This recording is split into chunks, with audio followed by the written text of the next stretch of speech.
HMDA పరిధిలో పరిస్థితులు మారిపోయాయి. చెరువుల అడ్రస్ గల్లంతైంది. కాలనీలు వెల్సాయి. ఎఫ్టీఎల్ దగ్గరే ఈజీగా పర్మిషన్లు ఇవ్వడం, జనాలు ఇల్లు కట్టుకోవడం ఇదే జరుగుతూ వచ్చింది. కొందరైతే అసలు పర్మిషన్లు లేకుండానే అక్రమ నిర్మాణాలు యథేచ్ఛగా కట్టేశారు. ఇప్పుడు వారి భరతం పడుతోంది హైడ్రా. ఇన్నాళ్ళు పొలిటికల్ లీడర్ల అండ చూసుకున్న వారు కూడా సైడ్ అవుతున్నారు. అటు నేతలు కూడా ఈ కూల్చివేతల జోలికి వెళ్తే ఇబ్బందులు తప్పవనుకుంటున్నారు. దూరంగా ఉండడమే బెటర్ అనుకుంటున్నారు.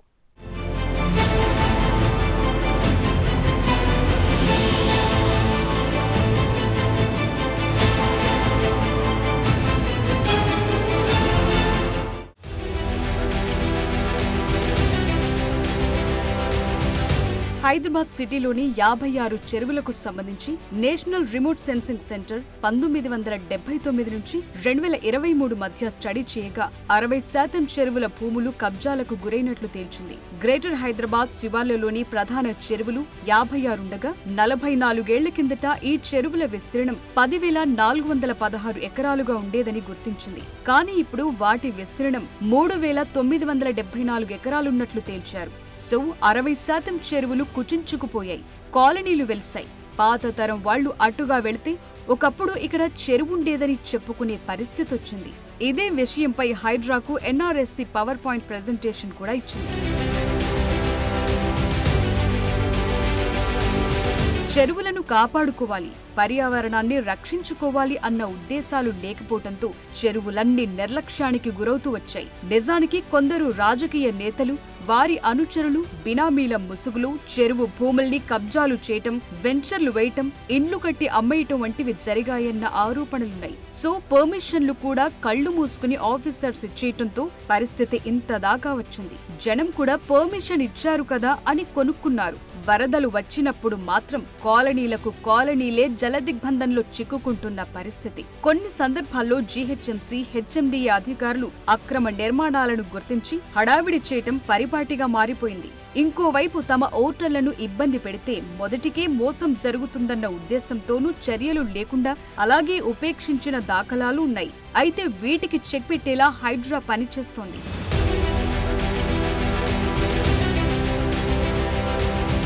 ఇన్నాళ్లు గ్రేటర్లో చెరువుల బాధ్యతలను హైదరాబాద్ మహానగర అభివృద్ధి సంస్థ పర్యవేక్షించింది. దీని పరిధిలో హైదరాబాద్, రంగారెడ్డి, మేడ్చల్ జిల్లాల్లోని 1728 చెరువులున్నాయి. ఈ చెరువుల పూర్తి నీటి మట్టం, బఫర్ జోన్ హద్దులను నిర్ధారించడంలో దశాబ్దాలుగా నిర్లక్ష్యం చూపారు. కేవలం 200 చెరువుల హద్దులను మాత్రమే నోటిఫై చేశారు.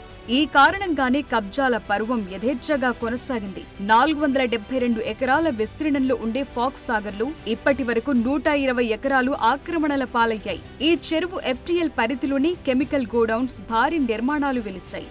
శేరిలింగంపల్లిలోని దేవునికుంట, సున్నం చెరువు, మంగలికుంటలు దాదాపు కనుమరుగయ్యాయి.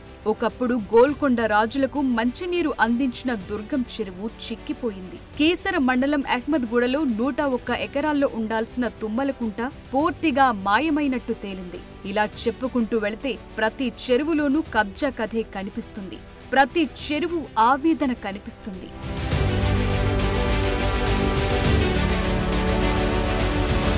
కొన్ని సందర్భాల్లో అయితే అక్రమ నిర్మాణాలను పూర్తిగా కూల్చివేయటం కాకుండా నిర్మాణాల పైకప్పు, గోడలకు పెద్ద పెద్ద రంధ్రాలు చేసి వదిలేస్తూ వచ్చారు.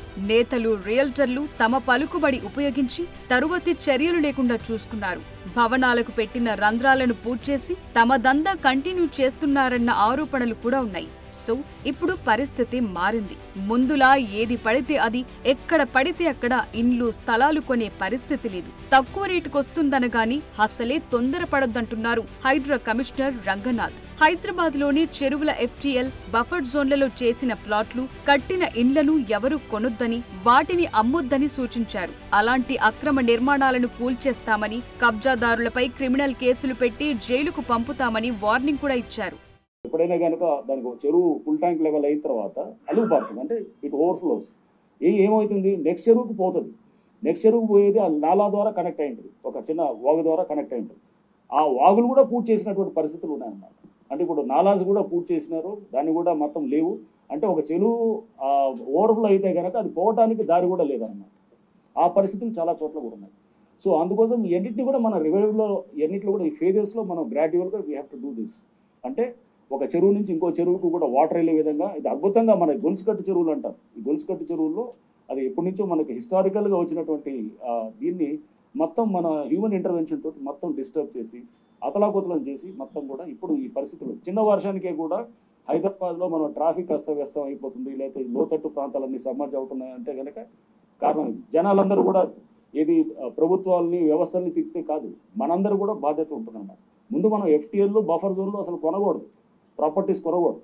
ఎవరన్నా కొంటుంటే కూడా అది తప్పకుండా అది రేపు ఏంటంటే ముందు వాళ్ళకి ఇబ్బందికరంగా ఉంటుంది.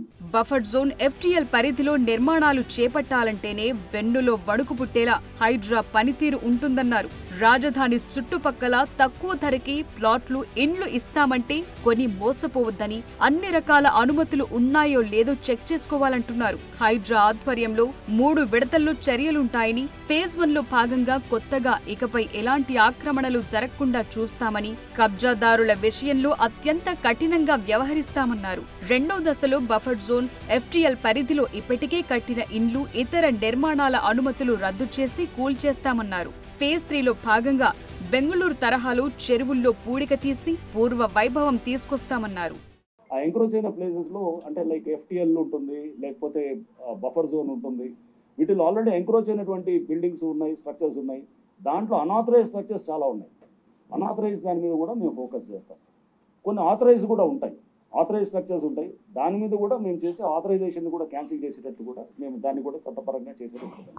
సో అది ఫేజ్ 2లో అంటే బఫర్ జోన్లో FTLలో వచ్చిన ఆల్రెడీ ఎప్పుడో ఉంటారు, అంటే లాస్ట్ 4-5 ఏళ్ల క్రిందో 10 ఏళ్ల క్రిందో వచ్చి ఇల్లులు కట్టి ఉన్నోళ్ళు అట్లాంటి వాళ్ళు.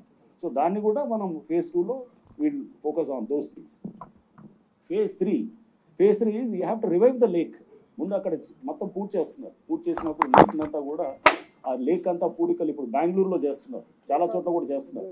Revival of the lake also is very important. ఫైనల్గా ఏంటంటే దాన్ని పూడికలు తీసి మొత్తం ఆ లేక్ని మళ్ళీ మొత్తం ఎక్కడ వర్షం పడ్డా కానీ కూడా అదే చెరువు ఇప్పుడు ఏదైతే ఇప్పుడు ఈ చెరువులన్నీ పూర్తి చేశారు, దాంట్లో ఇల్లులు వచ్చేసినాయి, అపార్ట్మెంట్స్ వస్తున్నారు, ఎవరికి వాళ్ళు కబ్జాలు చేసుకుంటూ పోవడంతో వర్షం పడితే నీళ్ళు ఎక్కడికి పోవాలి?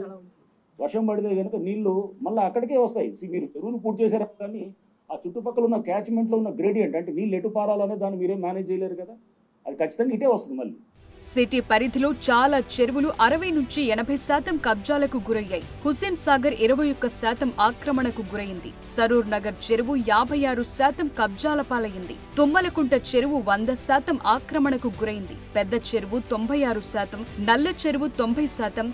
ఇలా చెప్పుకుంటూ వెళితే అన్నిటిది ఒకే కథ. కానీ ఈ కథ మార్చేందుకు హైడ్రా పూర్తి స్థాయిలో అన్ని రకాలుగా సిద్ధమైంది. ఎలాంటి ఒత్తిళ్లనైనా తట్టుకునేలా యాక్షన్ ప్లాన్ రెడీ అయింది. అనుకున్నట్టుగానే సిటీ నలువైపులా పని మొదలుపెట్టారు. ప్రభుత్వ భూముల రక్షణ కోసం, పర్యావరణం కోసం ఎక్కడి వరకైనా ఎందాకైనా అంటున్నారు.